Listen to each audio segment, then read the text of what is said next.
In this video, I'm going to show you how to make parentheses bigger. So let's look at an example.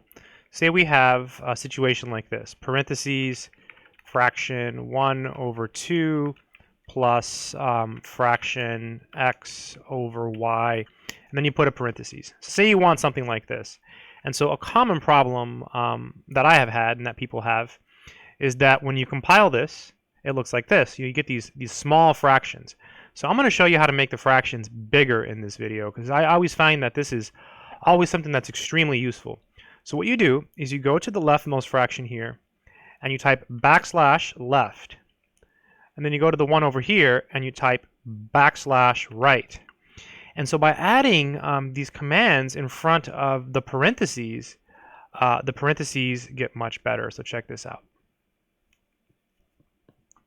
This is the beautiful part, and it looks beautiful and it's fixed.